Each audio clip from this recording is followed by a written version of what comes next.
Que el Señor te bendiga, amado hermano. Le damos gracias al Señor nuevamente por permitirnos estar acá y poder compartir con usted una palabra del Señor, un mensaje, un estudio bíblico que tiene que ver con el capítulo 14 de Apocalipsis. Hemos estado subiendo algunos estudios bíblicos que se encuentran en nuestro canal y espero que en este día usted pueda edificarse, que usted pueda tener su Biblia cerca, que usted pueda alimentarse con la palabra del Señor. Y le doy gracias por esta oportunidad que Dios me da de poder compartir, de poder estar nuevamente transmitiendo y esperando también poder subir los demás estudios que tengo. Así que le pido a usted que en esta hora pueda tomar atención y que si usted tiene su Biblia cerca podamos abrirla juntamente y que podamos hoy día poder estudiar este texto que es tan importante. Ya vamos en el capítulo 14 hoy día, así que vamos a comenzar en el nombre del Padre, del Hijo y del Espíritu Santo. Amén. Bueno, el texto se encuentra en el capítulo 14, como lo dije recién, del versículo 1 al versículo 5. Este estudio tiene que ver con lo que está pasando a lo largo de los juicios del Señor, porque recordemos que el libro de Apocalipsis es un juicio que viene sobre toda la tierra. Es un tiempo de gran tribulación hacia el mundo entero.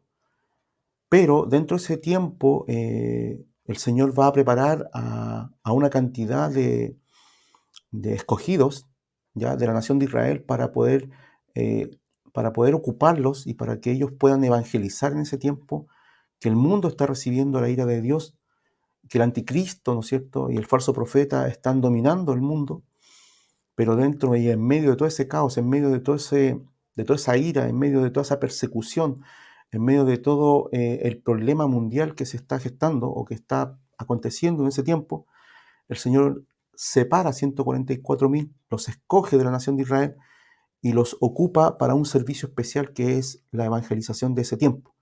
Y por causa de ellos van a haber muchos salvos en ese gran periodo. Y le damos gracias al Señor porque Dios siempre tiene misericordia, Dios siempre está dispuesto a salvar y a ocupar a aquellos que están disponibles para poder llevar el mensaje del Evangelio, que es de la salvación, que es la salvación de nuestras almas, que eso es lo que la verdad nos compete, salvar nuestra alma. Y le damos gracias al Señor Jesucristo porque Él nos ha salvado ya por medio de su sacrificio en la cruz, por medio de de ese, de ese, de esa muerte que Él padeció en la cruz del Calvario, donde Él tomó el pecado del mundo y aquellos que hemos creído, ¿no es cierto?, hemos sido reconciliados con Dios, hemos sido salvados, pero esto solamente por los méritos de Dios. Y esta salvación se recibe solamente por fe. Amén. Así que vamos a leer el título del mensaje. Mi esposa está aquí ayudándome. Es el Cántico de los 144.000. El texto que voy a ocupar se encuentra en Apocalipsis, capítulo 14, del 1 al 5. Así que le pido que pueda tomar atención y que podamos leer juntos. Amén. Vamos a leer entonces lo que dice. Dice: Después miré, y he aquí el Cordero estaba en pie sobre el monte de Sión, y con él 144.000 que tenían el nombre de él y el de su Padre escrito en la frente. Y oí una voz del cielo como estruendo de muchas aguas y como sonido de gran trueno, y la voz que oí era como de arpistas que tocaban sus arpas, y cantaban un cántico nuevo delante del trono, y delante de los cuatro seres vivientes, y de los ancianos, y nadie podía aprender el cántico, sino aquellos 144.000 que fueron redimidos de entre los de la tierra. Estos son los que no se contaminaron con mujeres, pues son vírgenes. Estos son los que siguen al Cordero por donde quiera que va. Estos fueron redimidos de entre los hombres como primicias para Dios y para el Cordero. Y en sus bocas no fue hallada mentira, pues son sin mancha delante del trono de Dios. Amén. Qué interesante la descripción de estos varones que el Señor tomó. Yo aquí tengo el texto, tengo mis apuntes, mis anotaciones, mi estudio, que lo he preparado con mucho amor y con harto estudio para poder presentarlo. Entonces, lo primero que debemos entender con respecto a lo que vamos a ver es que estamos en un contexto donde el periodo de la gran tribulación, o este periodo del capítulo 5 al 19, es un periodo de Apocalipsis, es un periodo de gran tribulación para el mundo entero, donde los juicios de Dios han ido derramándose, ¿ya? Para culminar con la segunda venida de Cristo. Y esos juicios se han dividido de alguna manera en tres partes, pero es solamente un juicio. En los sellos, los 7 sellos que ya los vimos, del capítulo 6 en adelante, luego en las 7 trompetas, ¿ya? Y finalmente las 7 copas de la ira de Dios, que es la consumación del juicio de Dios sobre el mundo entero. Entonces Dios va a ejecutar este juicio contra todos aquellos que se han opuesto, que se han oponido y que se han rebelado y que no han creído en el mensaje de Dios ni de su Cristo, ¿ya? Pero también en ese tiempo será un tiempo de salvación para la nación de Israel. Recordemos que ellos, lamentablemente, no creyeron que Jesucristo era su Mesías. Más nosotros sí lo hemos creído y le damos gracias al Señor por eso. Pero todo esto tiene que ver con un plan de Dios, porque Dios determinó que las cosas sucedieran de esa manera. ¿Para qué? Para que los gentiles que somos nosotros, el mundo pudiera alcanzar también la salvación. No solamente Israel, sino que es el pueblo de Dios, escogido de Dios desde el Antiguo Testamento, lo hemos visto en la Biblia, sino que Dios permitió que estas cosas ocurrieran para que entráramos también nosotros a participar de esta salvación tan grande y para poder ser también adoptados y ser llamados hijos de Dios, ¿ya? Dios tenía un plan de salvación para el mundo entero. Y eso se lo prometió a Abraham. En ti serán benditas todas las naciones. Y ahí es donde nosotros hoy día estamos incluidos. Así que esta revelación, ¿no es cierto?, de lo que Dios va a hacer con el mundo y de lo que Dios va a hacer con Israel se encuentra en Daniel capítulo 9 del 24 al 27. Lo vamos a leer. Así que veamos lo que dice. 70 semanas están determinadas sobre tu pueblo. Está hablando sobre el pueblo de Israel. 70 semanas, ¿ya?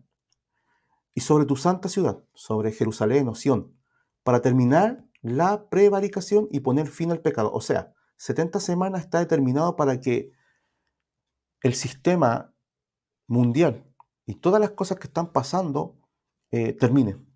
Sobre todo el tema del pecado en el mundo. La semana 69 se cumplió cuando Cristo murió en la cruz del Calvario, hace 2000 años atrás.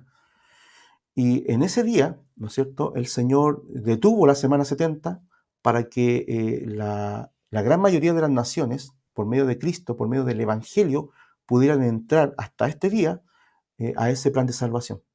Pero Dios tiene una semana más, que es la semana 70, que es la que estamos viendo en Apocalipsis, y es la que estamos viendo hoy día en el capítulo 9 de Apocalipsis, perdón, de Daniel, versículos 24 al 27, donde Dios va a restaurar a Israel y donde Dios va a dar término también al mundo, ¿no es cierto?, al mal, al pecado y a todo aquel que se oponga contra Dios. Amén. Entonces sigamos leyendo. Dice así, 70 semanas están determinadas sobre tu pueblo y sobre tu santa ciudad para terminar la prevaricación y poner fin al pecado, y expiar la iniquidad para traer la justicia perdurable, y sellar la visión y la profecía, y ungir al santo de los santos, o sea, Jesucristo. ¿Ya? Sabe pues y entiende que desde la salida de la orden para restaurar y edificar a Jerusalén hasta el Mesías príncipe, habrá 7 semanas y 62 semanas, y se volverá a edificar la plaza y el muro en tiempos angustiosos. Eso ocurrió. Y después de las 62 semanas se quitará la vida del Mesías, mas no por sí, y el pueblo de un príncipe que ha de venir destruirá la ciudad y el santuario. Eso ocurrió en el año 70 después de Cristo, por el general Tito, cuando vino y cercó a Jerusalén y no dejó piedra sobre piedra hasta el día de hoy. Y su fin será con inundación, hasta el fin de la guerra durará las devastaciones. Ahí está hablando ya de la profecía final de estos tiempos, ya que estamos viendo, y por otra semana confirmará el pacto con muchos, y a la mitad de la semana hará cesar el sacrificio y la ofrenda. Después, con la muchedumbre de las abominaciones vendrá el desolador. Estaban hablando del anticristo, hasta que venga la consumación, Apocalipsis, y lo que está determinado se derrame sobre el desolador. Amén. Entonces podemos ver aquí en estos versículos toda la profecía contenida en estos pocos textos de lo que, Dios determinó 70 semanas, de cuando se comenzó la reedificación, cuando los judíos volvieron y empezaron a edificar esos libros de Nehemías y Esdras. Podemos ver cómo se edificó la ciudad nuevamente, cuando ellos se fueron cautivos 70 años a Babilonia por causa de su desobediencia, y Dios le dio la revelación a Daniel de lo que iba a pasar en el tiempo postrero. Luego de eso vemos que en la semana 69, sumando las 70 semanas restando, nos da 69 justo cuando Cristo muere en la cruz. Pero quedó una semana reservada. Y en esa semana todavía no se cumple. Esta es la semana que se viene, ¿ya? Que tiene que ver con todo lo que dice Apocalipsis, lo que estamos viendo. Entonces, esa es la semana reservada para el último fin, para que el Señor se unja, cuando el Señor venga por segunda vez, se entronice y derribe todos los sistemas del mundo y comience su reino milenario, donde Dios va a gobernar con vara de hierro las naciones, y donde el Señor, donde todos van a conocer al Señor y todos van a venir, y donde Satanás va a ser atado por un periodo de 1000 años. Eso lo vamos a ver más adelante. Y llegando, por supuesto, a los capítulos 19, 20, 21 y 22, al fin de Apocalipsis, donde hay un cielo nuevo y una tierra nueva, y donde el Señor va a entronizarse, donde la ciudad celestial se va a instalar, ¿no es cierto? Va a descender del cielo, ¿ya? Y donde todos los que quedaron, o los que van a quedar, todos aquellos que creyeron, todos aquellos que han creído en Cristo y en Dios, van a poder disfrutar de esa eternidad con el Señor para siempre. Maravilloso lo que dice. Entonces, podemos darnos cuenta que esto está profetizado. En los capítulos 2 y 13, anteriores a este, ya, de Apocalipsis, vemos cómo Satanás despliega, ¿no es cierto?, su control sobre el mundo entero. Y vemos que el anticristo doblega al mundo entero, ya junto al falso profeta, engañando y mintiendo de que él es Dios. Además, él se opone a todo lo que es santo, a todo lo que es de Dios, y es blasfemo. Este anticristo, por supuesto, lo vemos en el capítulo 13 puntualmente, pero desde el 12, en la mitad del 12, vemos también cómo él desciende, el dragón, que es Satanás, y cómo levanta a estos hombres, ya y a este sistema que va a gobernar el mundo entero por un periodo de 3,5 años. Ya, esos son los últimos 3,5 años de la gran tribulación. Entonces, además, en ese tiempo, a él se le va a dar, de alguna manera, el permiso, se podría decir, o se le va a permitir vencer a los santos. Los santos, los hijos de Dios van a ser perseguidos, van a ser encarcelados y martirizados muchos de ellos. Pero en medio de ese gran despliegue, de ese gran problema, de esa gran persecución, de esa gran inmoralidad, de ese gran caos, de esa gran idolatría que el mundo va a tener sobre el anticristo, el Señor toma 144.000 para que hagan una obra de evangelización y muchos hombres se salven. Y eso es lo que estamos viendo hoy día, ¿ya? Entonces, en este periodo, los 144.000 de las 12 tribus de Israel ya van a evangelizar al mundo. Estos van a ser guardados durante ese periodo de tribulación que el mundo entero va a pasar. Ellos serán librados del anticristo y nadie los podrá tocar porque van a ser sellados por Dios. Ellos son las primicias del Señor, son santos, son fieles y son adoradores. Ellos serán la respuesta al mundo cuando el mundo dice: ¿quién se podrá mantener en pie en el día de la ira del Señor? Ellos serán los fieles del Cordero, que no sufrirán daño alguno. En Apocalipsis 6:17 hay una pregunta, ¿ya? La vamos a verla, dice así: porque el gran día de su ira ha llegado. ¿Y quién se podrá sostenerse en pie? Es una pregunta. Pero aquí está la respuesta. Estos 144.000 que Dios escogió, que Dios marcó, que Dios tiene reservado, que son primicias del Señor, que son santos, que son apartados, que son adoradores, que son tomados para una misión específica, para un servicio específico en ese periodo donde el mundo entero va a estar en oscuridad. Ellos van a ser una luz en el mundo y muchas personas van a creer en el Evangelio. El anticristo, el falso profeta, no van a poder tocarlo. estos mismos, al final del gran periodo, se encuentran con Jesucristo en el Monte de los Olivos cuando Cristo regresa por segunda vez. Qué maravilloso ver cómo el Señor guarda a su pueblo. Y por eso nosotros debemos entender algo muy importante.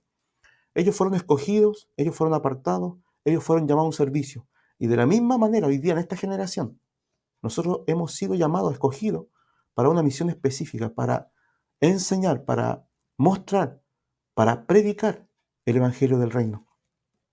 ¿Ya? Escogidos y apartados por Dios. Dice Juan 15:16. Nos dice así. Este es el Evangelio. No me elegisteis vosotros a mí. Nadie puede elegir a Dios. Sino que yo os escogí, os elegí a vosotros y os he puesto para que vayáis y llevéis fruto. Y vuestro fruto permanezca, para que todo lo que pidierais al Padre en mi nombre, por supuesto en el nombre de Jesucristo, Él os lo dé. Está hablando Jesús. Dios nos escogió con un propósito, para que llevemos fruto. Pero no solamente para llevar fruto, sino que también para poder transmitir el Evangelio, así como nosotros hemos recibido el mensaje de salvación y de esperanza, así como nosotros hemos recibido la palabra del Señor y guardamos su testimonio, y vivimos en medio de una generación que está perdida prácticamente, lamentablemente es cosa de mirar lo que está pasando en el mundo, y mirar nuestra juventud, y mirar lo que el mundo nos ofrece.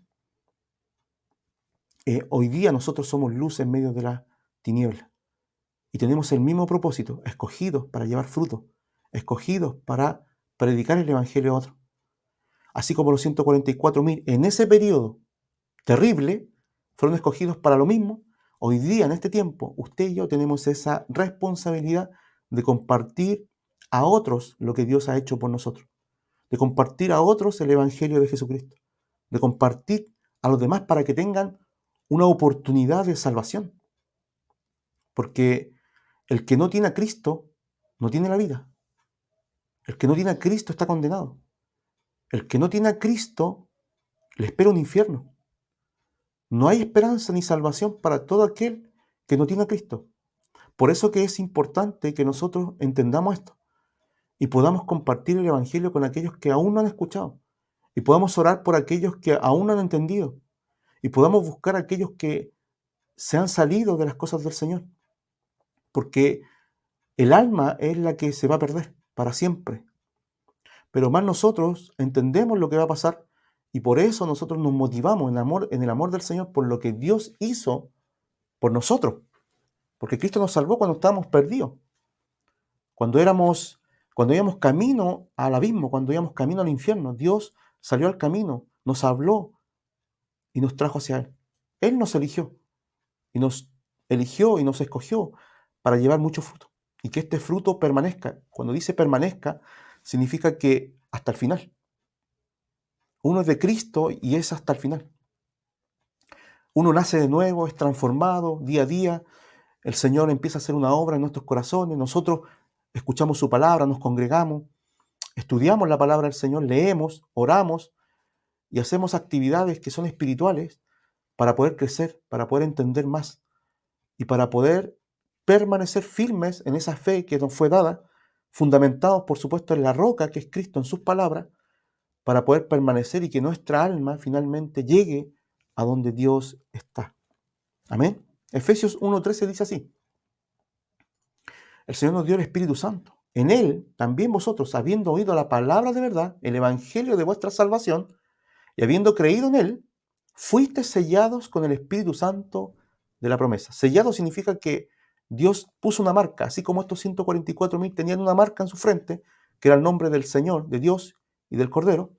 De la misma manera, hoy día nosotros hemos recibido, cuando hemos creído por fe, hemos recibido el Espíritu Santo. Y el Espíritu Santo viene a residir dentro de nosotros y se queda con nosotros hasta el final, porque Él comienza una obra de transformación, una obra donde nuestro carácter es cambiado, transformado, donde ya las cosas viejas que estaban en nosotros empiezan a morir y las nuevas en el Señor empiezan a ser renovadas, donde el fruto del Espíritu, ¿verdad?, que es el amor, el gozo, la paciencia, la misericordia, la bondad, la fe, la mansedumbre, el dominio propio, empieza a ser parte de nuestro carácter y empezamos a ser transformados desde dentro, de nuestro corazón hacia afuera. Esta obra la hace el Espíritu Santo. El Señor nos dio el Espíritu Santo para poder hacer y terminar esta obra. El Señor Jesucristo está a la diestra de Dios Padre, Él tuvo que ascender, era necesario que Él se fuera para después volver, pero no nos dejó huérfanos, sino que nos dio la promesa del Padre, que es el Espíritu Santo dentro de nosotros. A Él debemos oír, Él nos recuerda todas las cosas, Él nos recuerda y nos enseña la Escritura, Él nos muestra el camino correcto, Él nos santifica, Él nos habla, Él redarguye nuestros corazones, Él nos convence de justicia, de pecado y de juicio, al mundo entero, pero también a nosotros. Entonces, qué importante es no contrictar al Espíritu Santo, entristecerlo con nuestros pecados y tampoco apagarlo. O sea, apagar significa que Dios me está ordenando hacer algo y yo no lo hago. Cuando Dios me habla en su palabra es su voluntad. Y esa voluntad debe ser obedecida porque yo le digo a Dios Señor y Rey y que es mi Rey. Y como Señor y Rey debemos obedecerle, ¿verdad? Eso es lo que hacemos los siervos delante de un Señor. Y nuestro Señor es Dios, el Padre, el Hijo. Y tenemos a un Rey de Reyes y a un Señor de Señores que es Jesucristo. Amén. Entonces nosotros tenemos que predicar ya a los demás de esta salvación. De la misma manera como Cristo anduvo reconciliando al mundo, ahora Dios quiere reconciliar al mundo por medio de nosotros. Y hoy día nosotros tenemos un ministerio de la reconciliación, o sea, un ministerio de la paz, de hacer las paces con Dios, que los hombres hagan las paces con Dios y puedan ser perdonados y puedan ser incluidos dentro de la familia de Cristo. Lamentablemente hay muchos hombres que se endurecen aún más, que rechazan abiertamente al Señor y que no quieren saber nada. Es lamentable. No saben el final, el triste final que les espera. Pero mientras haya vida, hay esperanza. Mientras haya vida, hay tiempo de poder arrepentirnos y poder también predicar el Evangelio para que otros puedan salvarse. Empezando por nuestra casa, empezando con nuestros hijos, empezando con nuestra familia, con nuestra esposa, si no son creyentes. Nunca imponiendo el Evangelio, sino que orando para que Dios nos use y nos dé la palabra precisa para decir a los demás. Nosotros no imponemos el Evangelio. Jesucristo no vino a imponerse. Jesucristo vino a anunciar el Evangelio para que todo aquel que crea no se pierda, más tenga la vida eterna. Entonces no somos personas que imponemos el Evangelio a otros. Cada uno es libre de creer lo que quiera creer, pero la verdad está en Jesucristo y nosotros predicamos la verdad. Y debemos comenzar por nuestra casa, por nuestros compañeros de trabajo y por todo aquel que nosotros amamos y por aquellos desconocidos también. Amén. Luego en el capítulo 14 de Apocalipsis, lo estuvimos leyendo, versículos 2 y 3, vemos que ellos cantan un cántico, ¿ya? Ellos cantan un cántico. Vimos primeramente que ellos, vimos la visión del Cordero, ¿verdad? Veamos lo que dice la visión del Cordero, perdón, en la primera parte, en el 1, dice, después miré y aquí el Cordero estaba en pie sobre el monte de Sión y con él 144.000 que tenían el nombre de él y el de su padre escrito en la frente. Ahí está la visión de Juan viendo al Cordero y a los 144.000. Y ahora en el segundo punto voy a ver que estos tienen un cántico, ¿ya? Que ellos se unieron a un cántico que solamente ellos podían aprender, que nadie más podía aprender sino que ellos. Y se unieron al coro celestial. En el cielo estaban adorando cuando estaban en el monte, ya cuando se encontraron con Jesucristo. Y ellos escucharon ese cántico y ellos empezaron también a cantar ese cántico. Entonces ellos eran adoradores, ¿ya? Qué interesante esa palabra. Ellos cantaban ese cántico nuevo. ¿Por qué cantaban ese cántico nuevo? Era un cántico maravilloso, un cántico que nadie podía aprender, solamente ellos. Ellos se unieron al cielo y adoraron y alabaron el nombre de nuestro Señor. ¿Por qué? Porque ellos fueron escogidos. Ellos cantaban por ser librados, perdón, de este periodo de la victoria que ellos tuvieron, donde no sufrieron daño, ¿ya? Ellos cantaban a Dios porque Dios es justo en su juicio y son verdaderos todos. Ellos cantaban a Dios por victoria, por la victoria que habían alcanzado. Bendito sea el Señor, qué maravilloso es tener un motivo de alabanza, un motivo de cántico. Ellos cantaban porque habían sido liberados, porque habían sido victoriosos, porque habían alcanzado la victoria, porque entendían y sabían que Dios es justo y verdadero en todos sus juicios, ¿ya? Porque habían sido escogidos. Qué maravilloso que usted y yo, hermano, los creyentes, adoremos al Señor y alabemos al Señor. Es tan importante eso dentro de nuestras vidas. Es tan importante apartar tiempo para alabar y para bendecir el nombre. Hoy día hay tiempo. Hoy día debemos cantar un cántico nuevo. Ellos cantaban un cántico nuevo, algo jamás escuchado, y lo cantaban. El cielo y la tierra alababa al Señor en este caso. El cielo y la tierra debe alabar y bendecir el nombre del Señor, como dice el Salmo. Todo lo que respire alaba al Señor, dice la Escritura. Entonces, en el versículo 2 y 3 dice así: y oí una voz del cielo como estruendo de muchas aguas, y como sonido de gran trueno, y la voz que oí era como arpistas, que tocaban sus arpas en el cielo, y cantaban un cántico nuevo delante del trono, estaban en el trono.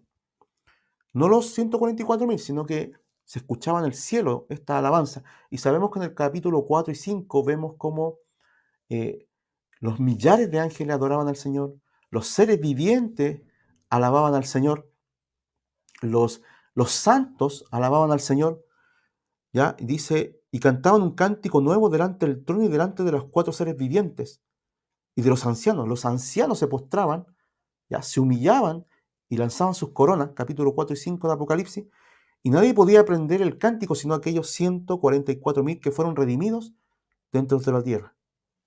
Esos 144.000 se unieron al cántico celestial por la victoria del Cordero. Jesucristo regresó, ellos estaban ahí, habían pasado el gran periodo de la gran tribulación, Satanás no los pudo tocar, el anticristo tampoco, habían alcanzado la victoria y ahora era tiempo de alabar. Allí había motivo para cantar, para alabar y para bendecir el nombre del Señor. Y qué importante, querido hermano, es poder, o querido oyente, es cantar al Señor. Dios nos hizo para adorarle. Y la adoración no tiene que ver con cantar, simplemente, o con tocar un instrumento. La adoración de verdad es en espíritu y en verdad. La adoración de verdad es vivir una vida consagrada, obediente, apartada del mal, de forma piadosa, viviendo y agradando al Señor en todo. Es un estilo de vida. La adoración es un estilo de vida piadosa delante del Señor cada día. Eso se acompaña, por supuesto, con instrumentos y con nuestra voz.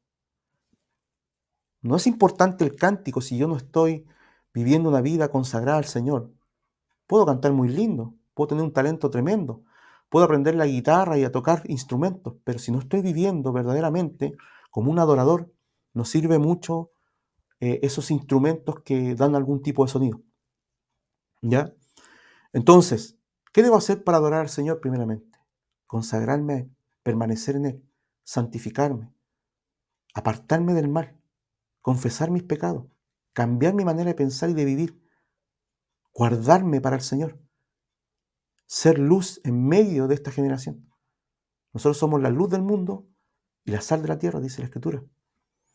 Entonces, no basta con solamente ir a cantar un día domingo, sino que cada día yo debo buscar el momento preciso para alabar, dar gracias y bendecir el nombre del Señor. ¿Le da gracias al Señor?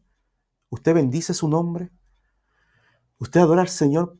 La adoración tiene que ver con reconocer lo que Dios es en su propio ser. Dios es santo, santo, santo. Su carácter es justo, piadoso, grande, grande y poderoso. Adoramos al Señor por lo que Él es y alabamos al Señor por lo que Él hace por nosotros. Cuando Dios responde su oración, cuando Dios sana, le sana de algún tipo de enfermedad, cuando Dios abre puertas, cuando el Señor provee para lo que usted necesita, cuando el Señor le libra del mal, cuando el Señor lo guarda en su salida y en su venida, cuando usted tiene un plato de que comer, un techo donde vivir y tiene ropa que ponerse. Alabamos al Señor cuando Él responde a nuestras oraciones por los demás, cuando nos encontramos en aflicciones y en momentos de dificultad, tanto emocional, espiritual y física. Y Dios responde la oración. Entonces hay un motivo enorme para alabar y bendecir y darle gracias al Señor. ¿Le da gracias al Señor? ¿Bendice su nombre cada día? ¿Aparta el tiempo para Él? ¿O se llena de televisión, de música que no aprovecha, de música mundana? Espero que no. Porque los verdaderos adoradores adoran al Señor en espíritu, de lo más profundo y en verdad. Y cuando hablamos de verdad, estamos hablando de esta verdad de vida en Cristo, en su palabra y en nuestro testimonio. Amén. Así como ellos cantaban a Dios, nosotros también debemos unirnos cada día a este coro celestial desde la tierra. Esto debemos hacerlo cada día, hermano. Debemos alabar el nombre de nuestro Señor. Y hay motivos para adorarle. Si usted no sabe por qué adorar, o cómo adorar, y por qué tengo que adorar, yo quiero darle, y usted puede anotar, el capítulo 4 y 5 de Apocalipsis se va a encontrar con muchas razones. ¿Ya? Porque ahí vemos el centro ya del trono de Dios, y vemos y escuchamos y leemos lo que cantaban los seres celestiales de alto, se podría decir, de más alto rango. Estamos hablando de serafines, querubines, ancianos, estamos hablando de seres vivientes, estamos hablando de oraciones de los santos, ¿ya? ¿Por qué adoramos al Señor? Porque Él es digno, Él es merecedor de todas las cosas. Él es el único que debe recibir adoración y alabanza. Lamentablemente hoy día algunas personas adoran otras cosas y le cantan a otras cosas y no a Dios. Por ejemplo, la Iglesia Católica lamentablemente eh, adora prácticamente a la Virgen María y no lleva la alabanza al que murió por nosotros. No estoy diciendo que María sea mala, no, porque ella fue una sierva del Señor que necesitó salvación, donde Cristo tenía que venir como hombre. Fue un instrumento de Dios, nada más que eso. Así como lo fue Abraham, Moisés, Isaac, Jacob, Pablo, Pedro.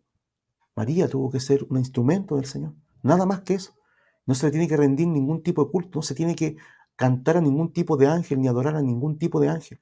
Nada de lo que está en el cielo, ni en la tierra, ni debajo de ella debe ser adorado, sino solamente Dios y Jesucristo. Amén.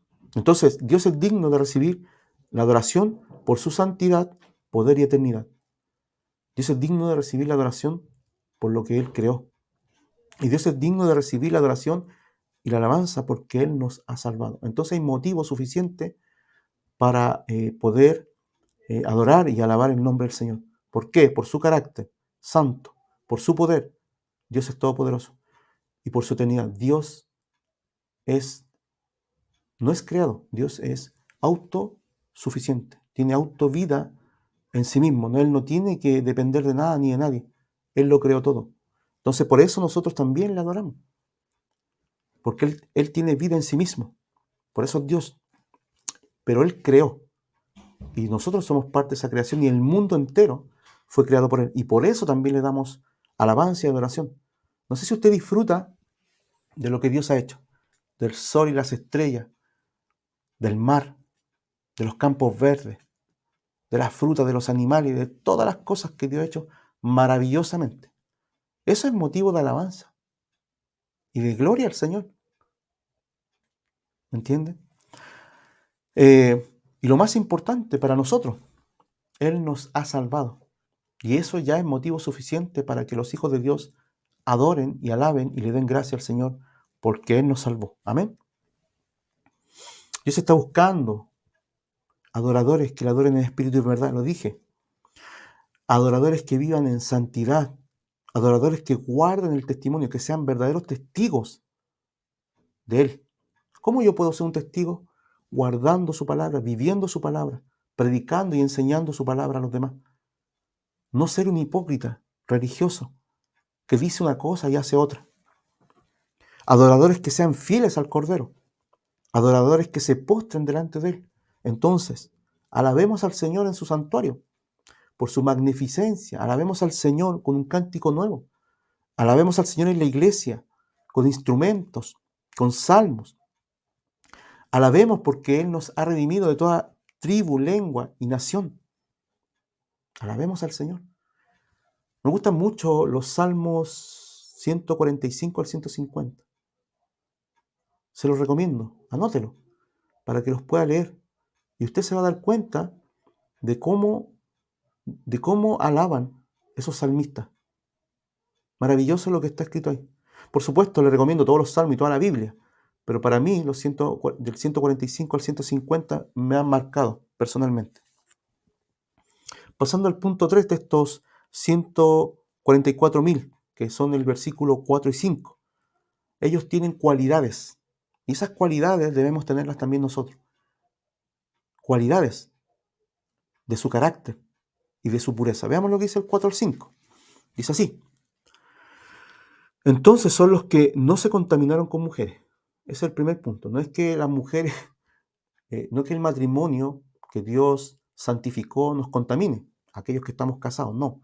Sino que la generación que va a estar en ese momento va a ser una generación tan perversa, ya, tan inmoral, ya, que ellos van a estar apartados de esa generación. Ellos se van a mantener puros, no se van a casar. Además, ¿por qué? Porque su tarea es evangelizar y no otra. Y nosotros sabemos que los que estamos casados sabemos que tenemos responsabilidad, y muchas veces eso nos detiene porque esa responsabilidad de una esposa o de los hijos nos detiene a hacer ciertas cosas. Ellos van a tener, como se podría decir, todo, todo el tiempo para solamente dedicarse a evangelizar y hacer lo que Dios les mandó a hacer. Amén. Pues son vírgenes. Estos son los que siguen al Cordero, son fieles por donde quiera que va. Estos son los que fueron redimidos de entre los hombres como primicias, son los primeros. Primicia es lo primero que el Señor tomó de un grupo para Él. ¿Ya? Lo primero, primicia es lo primero. Para Dios y para el Cordero. Y en sus bocas no fue hallada mentira, o sea, eran verdaderos. Pues, no, pues son sin mancha, o sea, sin pecado, ellos son puros en la generación. No significa que los hombres no pequen, no practicaban el pecado ni se entregaron a ninguna cosa inmunda. A eso significa, delante del trono de Dios. O sea, tenían bastantes cualidades. Y esas cualidades, hermano, querido oyente, son importantes para nosotros también en este tiempo. Y eso es lo que quiero resaltar hoy día. Primeramente, ellos eran puros en lo personal. 14:4a. Durante el periodo de la Gran Tribulación, ¿ya? El mundo entero va a experimentar una corrupción espiritual, o sea, idolatría en el mundo, violencia, ¿ya? Los hombres ya son violentos hoy día. Imagínense usted en ese tiempo, va a ser peor, ¿ya? Implacables en los tiempos postreros. Y va a haber una inmoralidad tan grande, ¿ya? Sexual, que será de tal grado como sucedió en los tiempos de Noé y los tiempos de Sodoma y Gomorra, que Dios tuvo que destruir eh, por el diluvio universal al mundo entero. Solamente 8 personas se salvaron. Y a Lot y a sus hijas que alcanzaron a salir de esas ciudades que fueron destruidas por el fuego, ya por causa de la inmoralidad, por causa de la perversión. Estaban todos contaminados, desde el más viejo hasta el más pequeño. Lamentablemente, eso es un indicio, una señal de la destrucción inminente de Dios o del juicio venidero de Dios. Hoy día, lamentablemente, vemos en los colegios que se están enseñando muchas ideologías. ¿Cuántos nombres nos han puesto? ¿Cuánta perversión sexual? ¿Cómo nuestros niños están sufriendo las consecuencias hoy día en los mismos colegios de que puedan sentir lo que ellos quieran sentir? Decir hoy día que solamente existe el hombre y la mujer es prácticamente ser lapidado, porque hoy día vemos lamentablemente una ideología de género que, que se ha propagado por el mundo entero y ha llegado a nuestros colegios. Y hoy día nuestros niños y jóvenes están influenciados por esa perversión. Entonces, lamentablemente hoy día podemos ver toda clase de pecados sexuales en esta sociedad: pornografía, adulterio, homosexualismo, lesbianismo, fornicación, conversaciones de doble sentido, incluso cosas aberrantes como son ya la zoofilia, relaciones con muertos, abuso de menores, pedofilia, que hoy día se está tramitando en el Congreso de nuestro país, lamentablemente, y creo que se aprobó ya sobre ese tema. Entonces, la maldad, la inmoralidad, el carácter violento de los hombres, la idolatría en el mundo va a llegar a tal sumo, a tal nivel, que va a llegar al colmo, va a llegar a la presencia de Dios, y Dios va a tener que intervenir judicialmente enviando su juicio al mundo entero. Y hoy día nosotros estamos viviendo en medio de esta generación, como los días de Noé, como los días de Lot. De la misma manera nosotros estamos viviendo hoy día esto. Y vemos tantas cosas, pero lo destacable de estos 144.000 es la pureza personal, la pureza de ellos. Aunque ellos vivían estaban viviendo en un tiempo, ¿no es cierto?, de oscuridad, de inmoralidad, de perversión, ellos se mantuvieron fieles y limpios, puros delante del Señor. Entonces, así como Noé, así como Lot, así como estos 144.000 y muchos más en sus generaciones no se contaminaron, no fueron partícipes de los pecados de su generación, sino que se mantuvieron puros y apartados sin contaminarse ni espiritualmente ni físicamente. De la misma manera, nosotros debemos no contaminarnos ni física ni espiritualmente con las cosas que este mundo ofrece. O sea, estamos en el mundo, pero no somos del mundo. Nosotros somos pasajeros. Nuestra ciudadanía no se encuentra en la tierra, sino está en los cielos. Y el reino del Señor es distinto a lo que el mundo ofrece. Nosotros vivimos con los principios y los valores cristianos, bíblicos. Y nosotros estamos para ser sal, para que no se corrompa completamente. La iglesia tiene una misión específica en la sociedad, de ser luz y de ser sal, para que no se corrompa la sociedad. Por eso que es importante seguir predicando, seguir enseñando, seguir orando y seguir enseñando a aquellos que están en oscuridad y en perversión, porque Dios puede salvar a cualquiera, no importa quién sea. La gracia de Dios, el perdón de Dios está disponible para aquellos que quieran creer, aquellos que quieran venir hacia Él, y Dios los va a limpiar desde lo más profundo de su ser y va a cambiar verdaderamente sus vidas, así como lo ha hecho conmigo y lo ha hecho con otros y los va a seguir haciendo con otros más. Debemos mantenernos puros. Es verdad que muchas veces nos sentimos afligidos por la sociedad en la cual vivimos. Y cuando conversamos y cuando nos paramos y escuchamos a las personas, a nuestros propios amigos, compañeros, escuchamos solamente que hablan en doble sentido, que hablan solamente del sexo, que escuchan canciones hoy día que hablan solamente de sexo, películas que prácticamente son pornográficas. ¿Cómo nuestra generación, cómo los niños no van a influenciarse y van a practicar esas cosas si las están viendo todos los días? Por eso que es importante que los padres podamos poner restricciones y podamos nosotros como creyentes decirle a nuestros hijos, educar a nuestros hijos que el sexo, ya Dios lo dio dentro de un marco del matrimonio y no fuera de él. Y que Dios santifica el matrimonio, porque Dios lo creó y es perfecto dentro del marco y de lo que Dios lo hizo. Pero todo lo demás que esté fuera va a ser juzgado por Dios. Y lamentablemente hoy día vemos una generación prácticamente perdida. Niñitas pequeñas prácticamente teniendo relaciones sexuales y quedando embarazadas, perdiéndose la oportunidad de estudiar, perdiéndose la oportunidad de madurar, tomando responsabilidades que no deberían tomar, abuso de menores y un sinfín de cosas que podríamos seguir y seguir y seguir y seguir nombrando. Pero ¿qué deberíamos hacer nosotros si no sabemos cómo vivir en esta generación? Veamos lo que dice la palabra. ¿Ya? ¿Podemos permanecer puros? Sí. La palabra del Señor dice que en Colosenses 3, del 1 al 17, es bastante, ¿ya? Nos enseña a abandonar, ¿ya? A dejar las cosas antiguas y a revestirnos del nuevo hombre. O sea, las cosas viejas pasaron y las nuevas del nuevo hombre tenemos que revestirnos. Ese hombre viciado, ese hombre antiguo, ese hombre que estaba en nosotros, ¿ya? Debe morir y debe ser revestido con el verdadero, con el que Cristo quiere que nosotros seamos revestidos. Amén. Leamos lo que dice. Vamos a ir de a poco, ¿ya? Y espero que usted pueda tomar, si tiene su Biblia, pueda leerlo y anotarlo. Sí, pues habéis resucitado con Cristo. Está hablando a los creyentes, por supuesto, a aquellos que han aceptado a Jesucristo como su Señor y le siguen. Buscad las cosas de arriba, ese es el primer mandato. Buscad primeramente las cosas de arriba, o sea, la voluntad de Dios. ¿Y dónde encontramos la voluntad del Señor? En su palabra. Si usted no lee la palabra del Señor, no va a conocer la voluntad del Señor, nunca. Porque ahí se encuentra la voluntad del Señor. Amén. Donde está Cristo sentado a la diestra de Dios. Ahí me está diciendo que Cristo hoy día está a la diestra de Dios Padre, intercediendo como sumo sacerdote por nosotros, esperando el regreso, porque tiene que retornar. Y eso es lo que estamos viendo en Apocalipsis.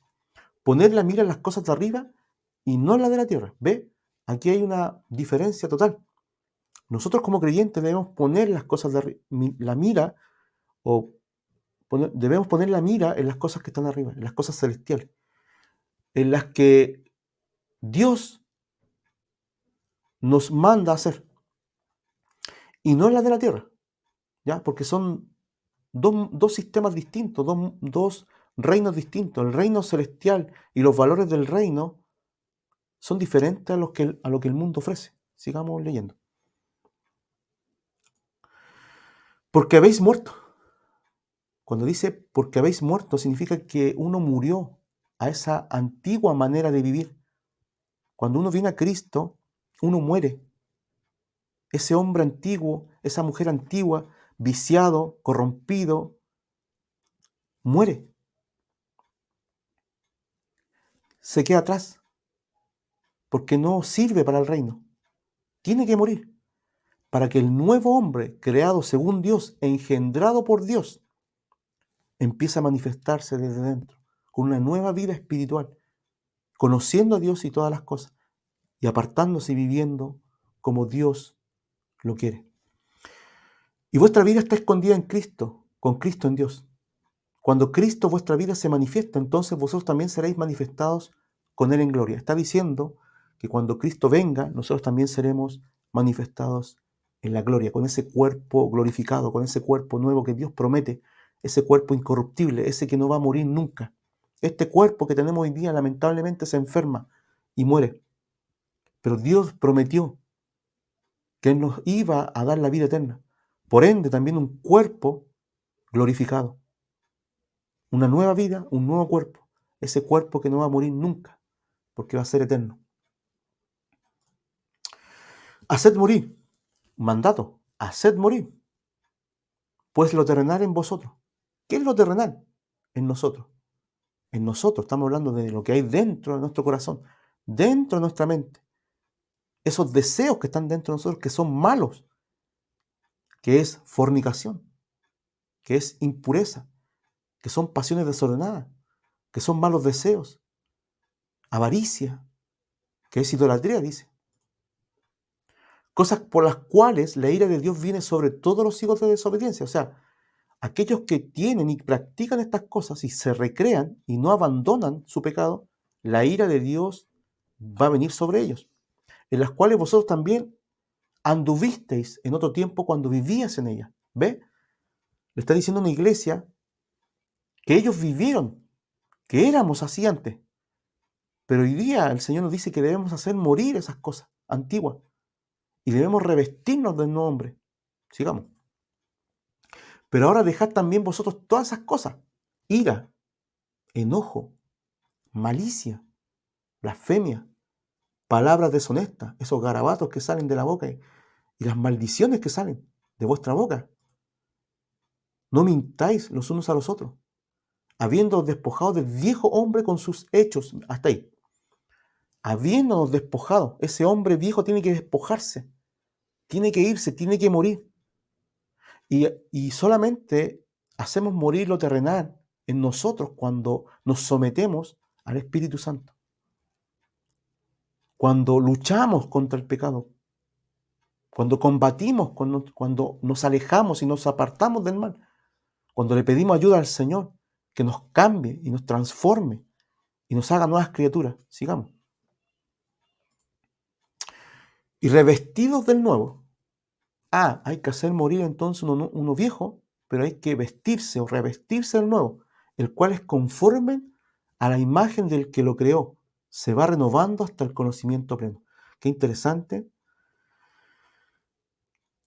que Dios quiere revestirnos de Jesucristo. que lleguemos a la estatura del varón perfecto.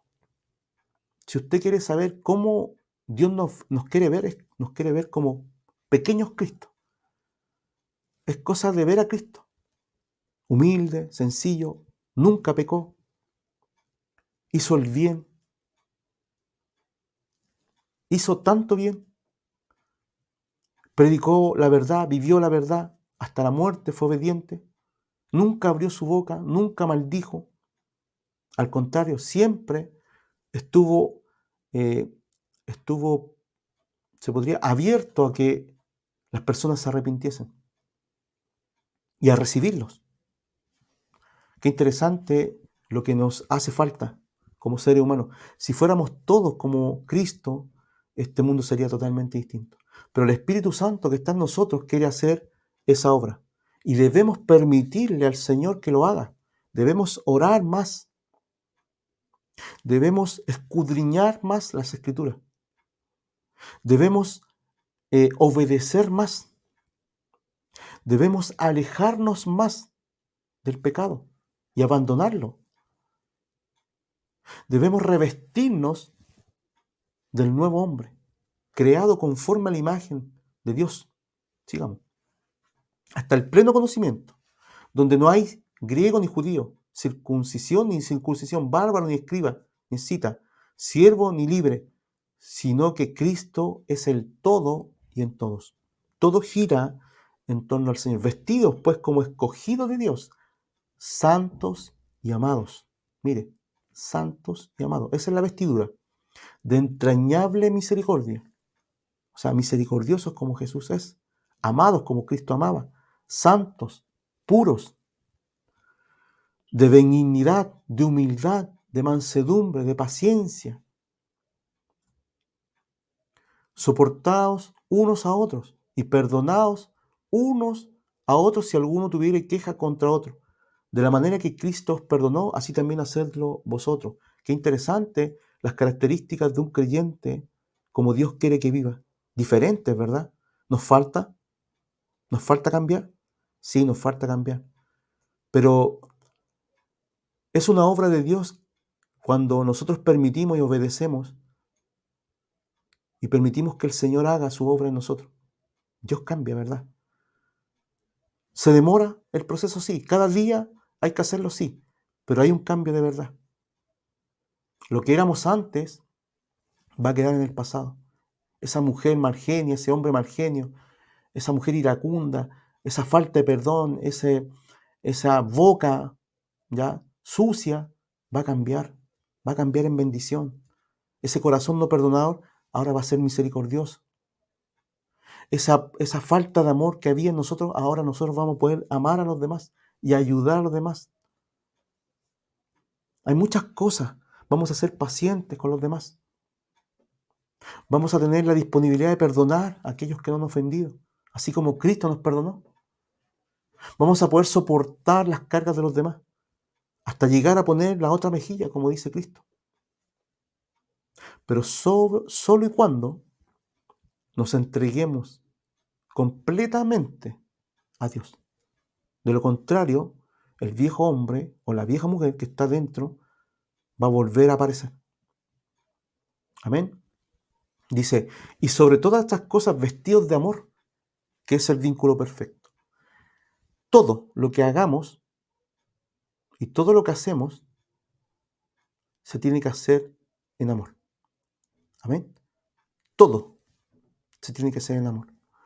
Y la paz de Dios gobierne vuestros corazones, a la que asimismo fuisteis llamados en un solo cuerpo y sed agradecidos. ¿Está ahí? La palabra de Cristo mora en abundancia. Qué interesante que esa palabra de Dios, la Biblia, si usted no la tiene, cómprela con letra grande para que la pueda leer. Esa palabra tiene que abundar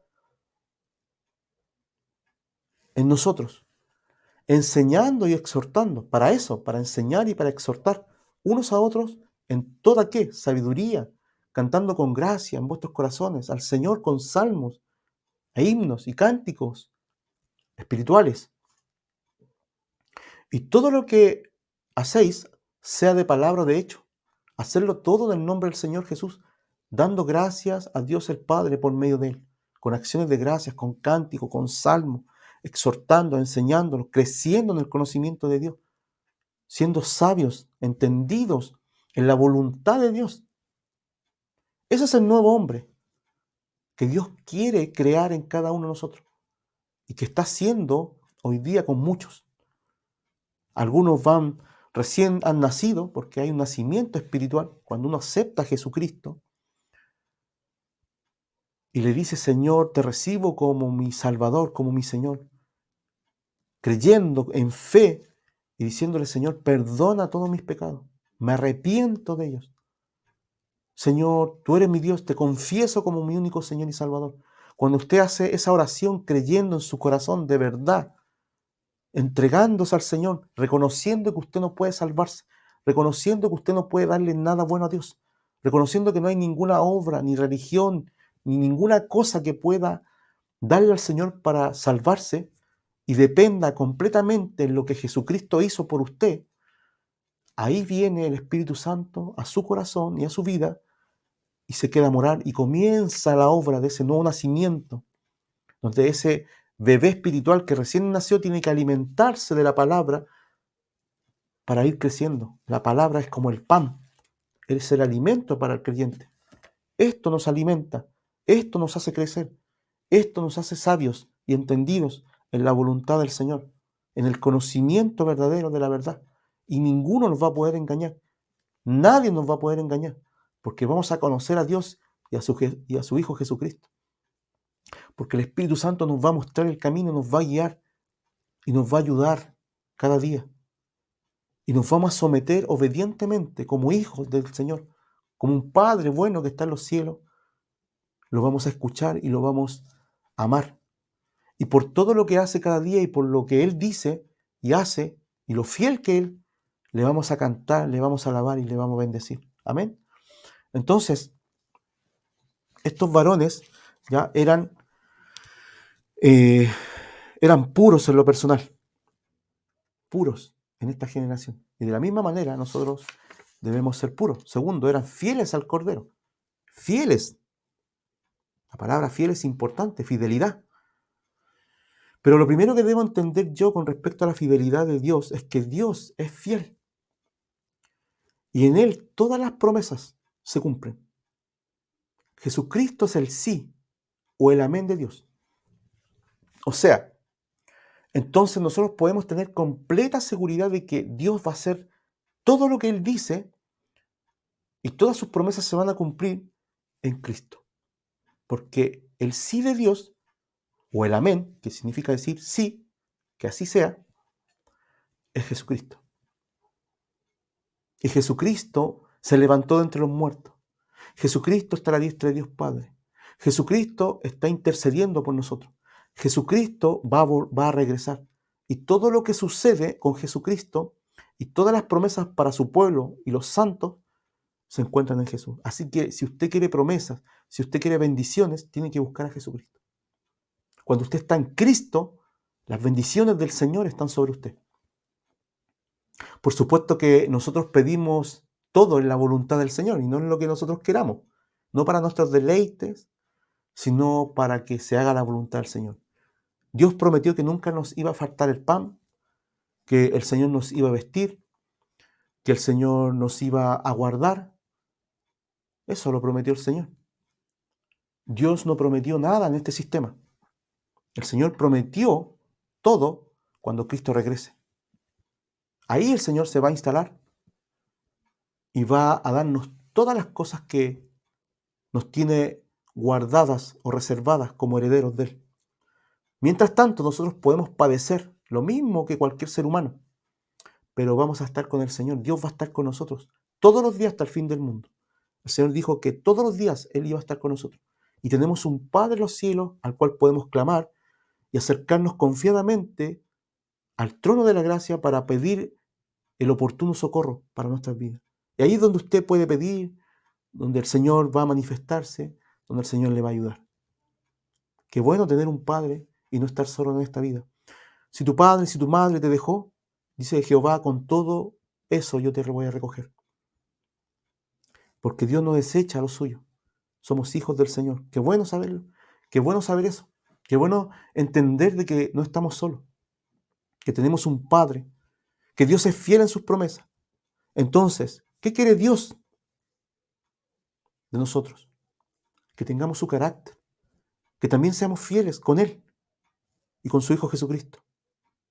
Entonces, ¿cómo podemos ser fieles a Dios? Primeramente, reconociendo a Dios como nuestro único Dios. Fuera de mí, dice el Señor, no hay otro Dios. Hay un solo Dios que creó los cielos y la tierra. Y a ese Dios tienes que reconocer. Todos los demás son ídolos y dioses que los hombres han creado. Pero hay un solo Dios que creó el cielo y la tierra y todas las cosas. Y su nombre es Jehová. Tenemos que reconocer y ser fieles al nombre de Jesucristo. Fieles al Salvador y fieles ya a ese Señor. Jesucristo es nuestro Salvador y Señor. Fieles a su nombre. Fieles a la palabra y a sus mandamientos. ¿Cómo podemos ser fieles a la palabra del Señor? Guardando sus mandamientos. Fieles al Señor hasta la muerte, si fuera necesario. Hay muchos mártires desde el comienzo de la iglesia que murieron por la causa de Cristo. Todos los apóstoles, excepto Juan, murieron. Pablo murió decapitado, Pedro murió crucificado al revés, Jacobo murió lanzado, ¿no es cierto?, del templo. Muchos de nuestros hermanos creyentes fueron muertos en el Coliseo. El apóstol Juan, el que está escribiendo el libro de Apocalipsis, fue quemado en la isla y enviado a la isla de Patmos por causa del testimonio y de la palabra del Señor Jesucristo. O sea, en el mundo vamos a padecer, pero tenemos que ser fieles, fieles a su nombre,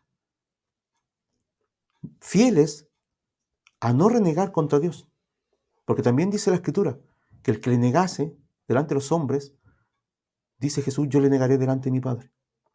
El que niega a Jesucristo delante de los hombres, Jesucristo le va a negar delante del Padre. Así que no debemos negarle, sino que al contrario, si fuera necesario, dar la vida y guardar el testimonio, ser fieles al Señor. Como dice su palabra, ¿de dónde han venido estos? Estos son los que han salido de la gran tribulación. Estos son aquellos que han guardado el testimonio de Jesucristo y no han manchado sus ropas y han sido lavados por la sangre del Cordero, menospreciando sus vidas hasta el fin. Esa clase de hombres vemos también en el Apocalipsis, que no se inclinaron delante de la bestia, delante del anticristo ni del falso profeta, sino que prefirieron ser martirizados, encarcelados y dar sus vidas antes de negar la fe y antes de negar a su Cristo. Entonces, fieles delante del Señor. Amén. Tercero, ellos eran primicias de salvación. ¿Qué significa esto? Que ellos fueron escogidos para este servicio, para un propósito. Ellos fueron las primicias de la salvación de Israel, del pueblo de Israel.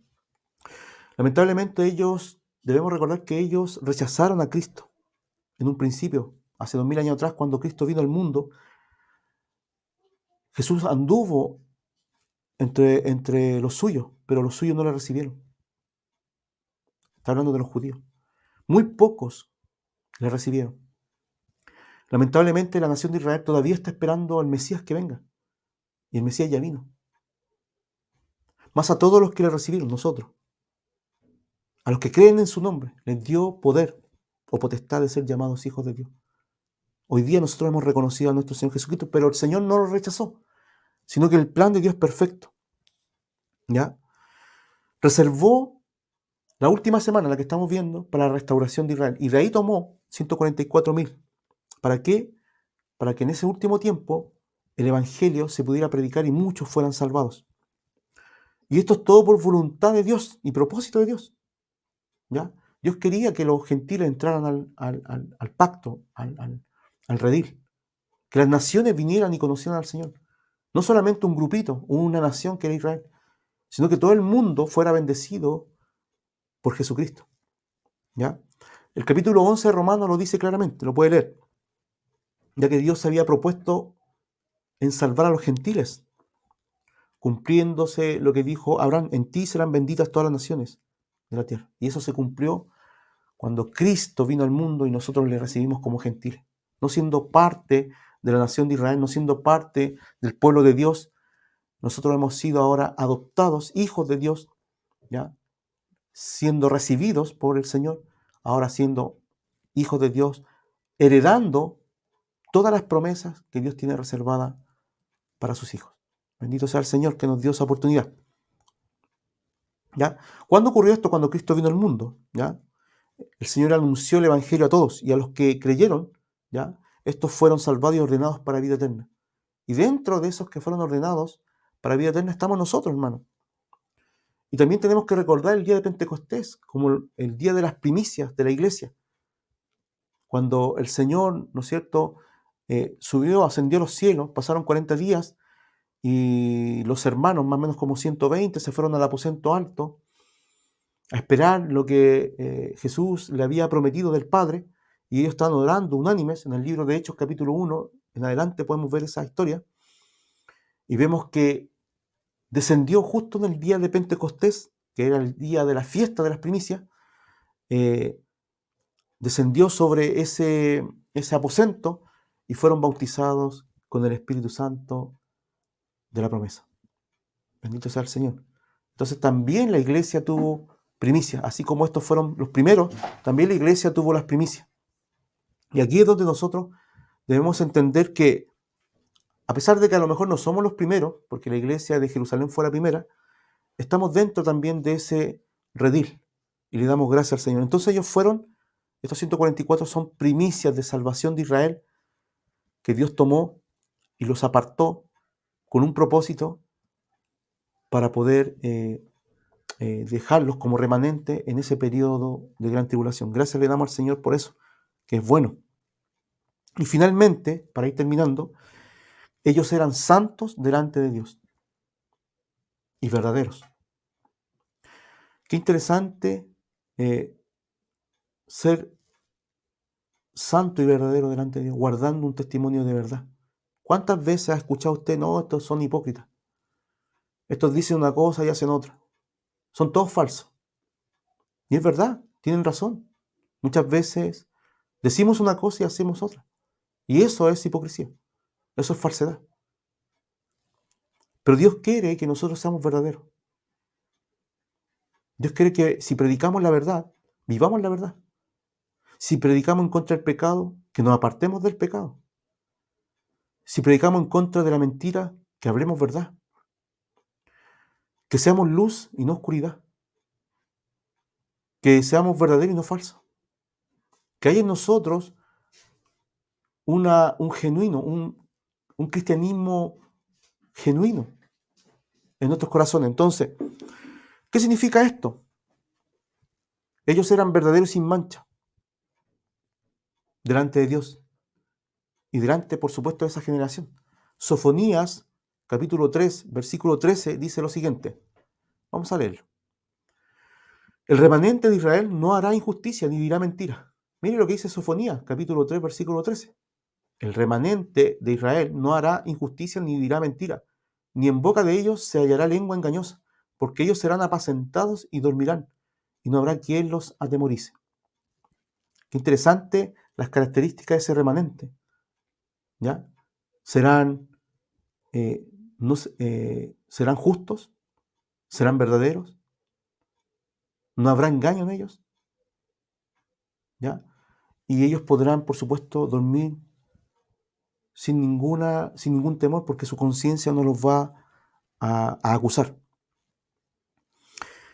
Es importante en este tiempo ser verdadero, en esta generación, para poder predicar y anunciar el Evangelio de verdad, fielmente. Dice que son santos, apartados también. Eso significa ser santo, apartado. Es como que este vaso que está aquí, yo lo voy a santificar. Lo voy a ocupar solamente todos los días que predique y ningún día más. Yo lo aparté solamente con un propósito, para que solamente ese día sea ocupado. Y no tiene ningún otro uso, no puede ocuparse para ninguna otra cosa. Ser santo significa ser apartado para Dios. Solamente para Dios y para ninguna otra cosa. En todas las generaciones, los cristianos victoriosos se caracterizan por vivir en la verdad y en el amor. Desechan la mentira, usan bien la palabra verdad y con diligencia se presentan aprobados delante de Dios como obreros que no tienen de qué avergonzarse, perdón. Además se caracterizan por no contaminarse con las cosas de este mundo, ni tampoco con el pecado, como dice el apóstol en Efesios 1:4. Según nos escogió en Él antes de la fundación del mundo para que fuésemos santos y sin mancha delante de Él. Dios nos escogió en Él, en Jesucristo, antes de la fundación del mundo, con un propósito, para que fuésemos santos y sin mancha delante de Él. Entonces, la santidad en un creyente debe estar. La verdad en un creyente debe estar. Estos varones ya tenían estas características. Las acabo de leer desde el versículo 4. Estos son los que no se contaminaron con mujeres. ¿Ya? O sea, eran puros delante del Señor. Pues son vírgenes. Estos son los que siguen al Cordero, fieles, donde quiera que va. Estos fueron redimidos, apartados, escogidos de Dios como primicias, entre los hombres como primicias para Dios y para el Cordero, para cumplir la voluntad del Señor en ese tiempo. Y en sus bocas no fue hallada mentira, o sea, eran verdaderos y no hipócritas, pues son sin mancha, sin pecado delante de Dios. O sea, ellos vivían de una manera piadosa y santa delante de Dios, irreprensible se podría decir, delante de Dios. Amén. Hoy día hemos visto el mensaje del capítulo 14 de los 144.000. Qué maravilloso saber que Dios tiene un remanente en cada época, en cada generación, y que Dios lo ocupa con un propósito. A ellos, por supuesto, los 144.000 los ocupó y fueron victoriosos, porque llegaron, evangelizaron, mucha gente se salvó, porque lo podemos ver después que mucha gente de toda tribu, lengua y nación creyeron. En Apocalipsis lo dice. Y que llegaron sanos y salvos delante del Cordero, pasando y atravesando por toda la adversidad que había en ese momento. Si nosotros somos fieles al Señor, si nosotros somos escogidos por Dios, si nosotros somos creyentes de verdad, quiero decirle que Dios en esta generación nos quiere usar, a usted y a mí. De la misma manera que los usó a ellos, de la misma manera Dios nos quiere usar. Estos varones eran adoradores, estos varones eran sin mancha, estos varones eran hombres, ¿ya? Que tenían un propósito. Y de la misma manera usted y yo, hermano, tenemos propósito. Y espero que le haya quedado claro el propósito hoy día. Espero que con lo que leímos hoy día usted haya quedado entendido en este tema. Y oramos y voy a orar al Señor para que usted pueda tomar esta responsabilidad del Señor para nuestras vidas. Porque Dios nos mandó a predicar. Amén. Y nos mandó a vivir de una forma piadosa. Espero que en algún momento pueda volver a poder transmitir o subir la próxima enseñanza. Espero esta semana poder hacerlo y espero que usted pueda ser bendecido. Que el Señor le bendiga, que el Señor le fortalezca, que el Señor le ayude, que el Señor le guarde, que Dios pueda abrirte el entendimiento, querido hermano, y que Dios pueda poner su voluntad en tu corazón para que usted pueda decir: yo soy un hijo de Dios, cumpliendo el servicio en esta generación, así como los 144 lo hicieron y salieron victoriosos. Amén. Dios te bendiga.